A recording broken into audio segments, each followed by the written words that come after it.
Favourite serials இனி டிவிக்கு முன்பே சன் நெக்ஸ்ட் ஆப்ல ஜாலியா எல்லாருக்கும் முன்னாடியே பாருங்க. இப்பவே சன் நெக்ஸ்ட் ஆப்பை டவுன்லோட் பண்ணி சப்ஸ்கிரைப் பண்ணுங்க. நிதாமா டேய் சரவணா வாடா. என்ன சரவணன், ஒரு வழியா கோவம் எல்லாம் போயிடுச்சா? இப்பதான் எனக்கு சந்தோஷமா இருக்கு. புனிதாம்மா, சரவணன் தம்பி. அண்ணா ஒரு நிமிஷம். அக்கா உங்ககிட்ட கொஞ்சம் பேசணும். சொல்லு சரவணா. நாங்க என்ன இது? Resignation letter.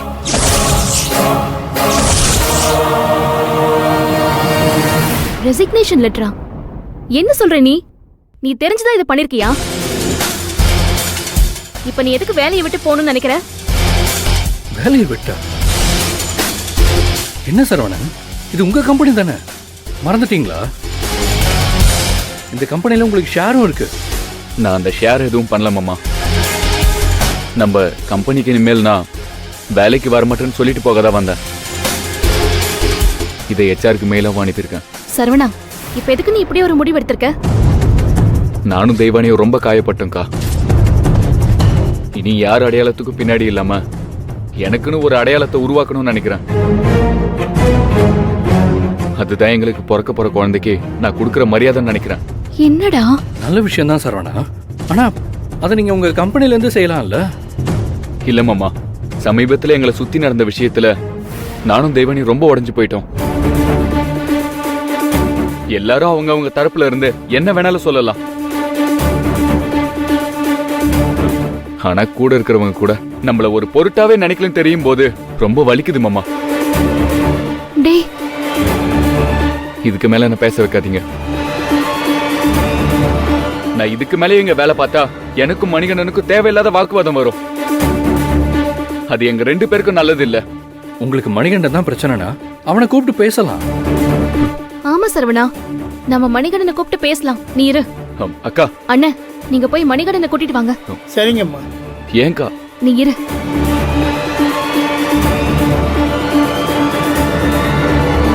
சரவணா, நான் வேணா அத்தை கிட்டயும் தெய்வானி கிட்டயும் மன்னிப்பு கேக்குறேன்டா. இப்படி வேலையை விட்டெல்லாம் போகாத சரவணா. இந்த விஷயம் மட்டும் அப்பாவுக்கு தெரிஞ்சா அவர் மனசுடைஞ்சு போயிடுவார்டா. போட்டேங்கா.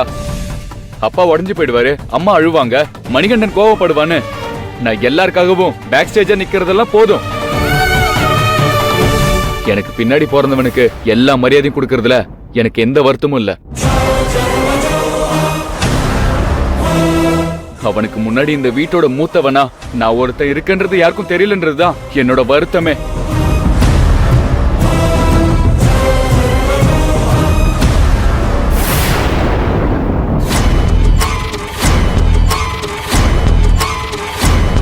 எதுக்கு என்ன வர சொன்னீங்க? ஏ மணிகண்டா, உன்னால சரவண வேலையை விட்டு போறேன்னு சொல்றான்.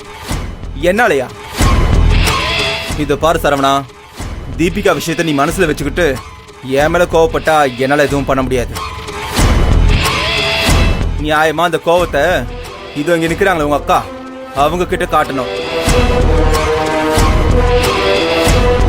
தீபிகாவை எனக்கு கல்யாணம் பண்ண முடிவு பண்ணது அவங்கதான், நான் இல்ல. நான் உங்ககிட்ட பேச விரும்பலடா. பேசாத. நீ பேசணும்னு நான் ஒன்னும் எதிர்பார்க்கல.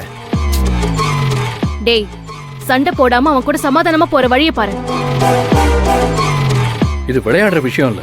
அவர் சீரியஸாவே வேலையை விட்டு போறேன்னு சொல்றாரு. ஏய், வாழ்த்துக்கள்டா. இப்பதான் நீ ஒரு நல்ல முடிவு எடுத்திருக்க. இங்கே புனிதா முடிவுக்கு பின்னாடியே இருந்துருவியோன்னு நான் ரொம்ப பயந்துட்டேன். நல்ல நேரம் தான், நீ கிளம்பு. உன்னை நம்பி ஒன்னும் இந்த கம்பெனி இல்லடா. ரொம்ப பேசாதடா, நீ ஓவரா ஆடுற. இது சரியில்லை, பாத்துக்கோ.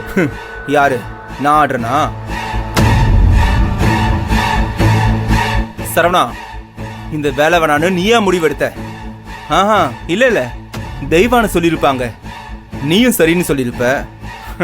பொண்டாட்டி பேச்சு கேட்டு நீ ஆடிட்டு நான் ஆடுறேன்னு சொல்றியா? மணிகண்டா, இது நியாயமா இருக்காடா? தெய்வான பேச்சை கேட்டு நான் ஆடுறேனா? ஒண்ணு தம்பி, தெய்வான பேச்சை கேட்டு நான் ஆடுறேனா? விடுங்க. ஹேய், இவகிட்ட அடி வாங்க தான் என்ன கூப்பிட்டீங்களா? ஏய் மணிகண்டா, என்ன சரவணா இது? உங்களை பேச வைக்கலான்னு பார்த்தா இப்படி சின்ன பசங்க மாதிரி சண்டை போட்டுட்டு இருக்கீங்க. மாமா, இதுக்கு மேல என்னால இந்த கம்பெனில வேலை பார்க்க முடியாது. என்ன மன்னிச்சிருங்க. ஏய் சரவணா, சரவணா. சரவணா நில்றா.